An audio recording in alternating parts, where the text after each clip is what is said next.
नमस्कार दोस्तों, हमारी आज की कहानी का नाम है शर्मसार। भाभी हमारे लिए भगोने में रहने दिया या खुद की थाली में सब कुछ परोस दिया। वंशिका ने हंसते हुए तंज कसते हुए अपनी भाभी नीलम को कहा।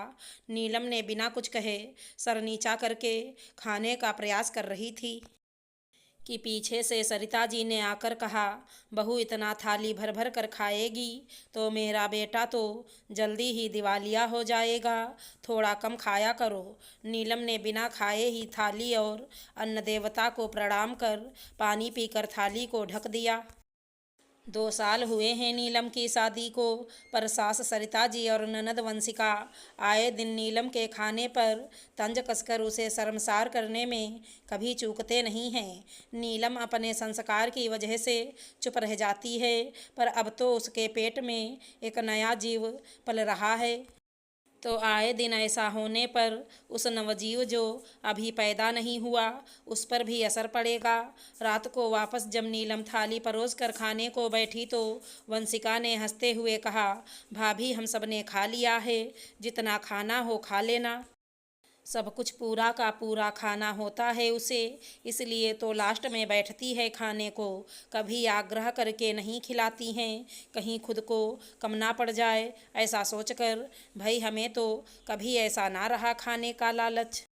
सरिता जी ने वंशिका की बात को आगे बढ़ाते हुए कहा तो माँ बेटी दोनों हंस पड़े। माँ जी और दीदी, हाँ मैं ज़्यादा खाती हूँ, क्यों पता है, सिर्फ 2 वक्त घर में जो बनता है सभी के लिए वही खाती हूँ ना, कि मुट्ठी भर भर कर बादाम काजू खाती हूँ, ना ही बड़ा गिलास भर कर दूध गटक जाती हूँ, ना ही टीवी देखते हुए बैठे बैठे फ्रूट्स या मन किया तो नमकीन खाती हूँ। जैसे आपको मेरा थाली भरकर खाना शर्मसार करता है, मुझे भी आप लोगों का यह थोड़ा थोड़ा खाना शर्मसार करता है, क्योंकि बना हुआ खाना ज्यों का त्यों रह जाता है और आप लोग भूख नहीं है कहकर उठ जाते हैं।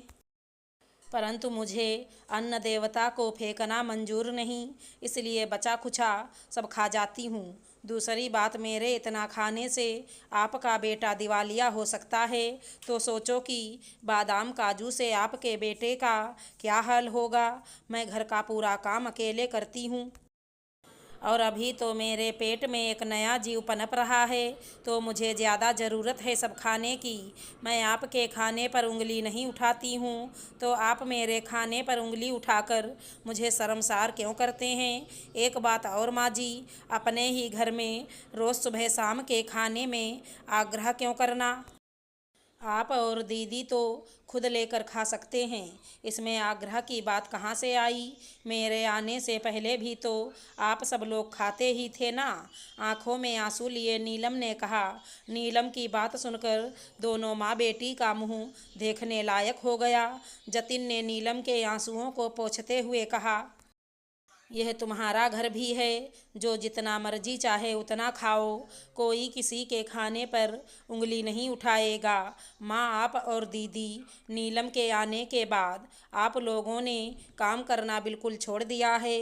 दीदी कल से नीलम की मदद करवाएंगी, साथ ही आज से काजू बादाम और दूध नीलम को भी मिलेगा। आखिर वो मेरे बच्चे की माँ जो बनने वाली है। दूसरी बात, नीलम तुमने सच कहने में 2 साल लगा लिए, पर कोई बात नहीं, देर आए दुरुस्त आए कहकर जतिन ने प्यार से पहला निवाला नीलम को खिलाया। सरिता जी और वंशिका अपना इतना सा मुँह लेकर कमरे में चले गए और नीलम ने प्यार से मुस्कुराते हुए अपना खाना ख़त्म करा। अगर हमारी कहानी पसंद आई है तो चैनल को लाइक शेयर सब्सक्राइब करें। धन्यवाद दोस्तों।